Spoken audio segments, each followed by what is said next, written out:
ننګرهار کې د سپین غر لوړو زده کړو موسسې 15مه دوره کې 141 تنه چې 9 نجونې او 112 تنه هلکان وو د معالجوي طب پوهنځي څخه فارغ او ټولنې ته د خدمت په موخه وړاندې شول. غونډه کې د ننګرهار ولایت مرستیال تمیم عارف مومند د طب په ډګر کې فارغ شوي محصلین د هیواد د پرمختګ لپاره یو مثبت ګام یاد کړ او د سپین غر لوړو زده کړو موسسې له مشرتابۍ غوښتنه وکړه چې د کمیت پر ځای کیفیت ته ځانګړې پاملرنه وکړي.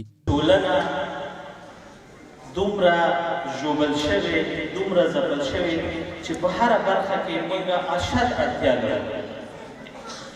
اوس هم زموږ او ستاسې تکیه د صحت په برخه کې متاسفانه په همسایه هیوادونو باندې متکي ده.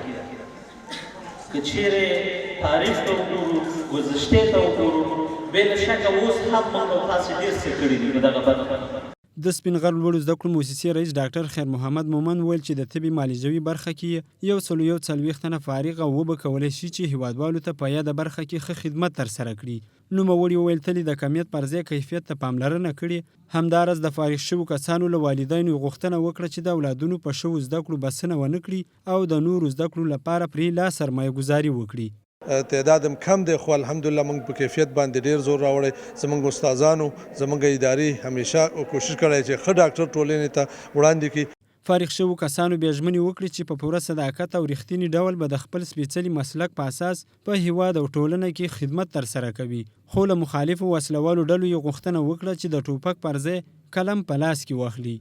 دا وطن مونږ ته نور ملکونه نه جوړوي. هر ملک چې راځي د ورانولو په هڅه کې دی. نو باید مونږ او تاسو او دا ځوان نسل زمونږ مشران باید دا زمینه مونږ ته برابره کړي چې مونږ داسې وکولی شو چې لوړې زده کړې خپلې ترلاسه کړو، خپل لوړې زده کړې وکړو. د دوی لپاره باید د ستاژ په برخه کې چې د زمینه مساعده کړي، همدارنګه تخصص په برخه کې باید خپله د کومه پروژه چې لري دا باید پراخه کړي او همدارنګه د هیواد څخه بهر لپاره چې باید تخصص زمینه مساعده کړي. عام باور دا دی چې د طب په برخه کې هر کال له دولتي پوهنتونونو او خصوصي مؤسساتو په سلګونو کسان فارغ او ټولنې ته د خدمت په موخه وړاندې کیږي. خو بیا هم سره د دومره فارغو کسانو هیوادوال بهرنیو هیوادونو ته د درملنې په موخه ځي.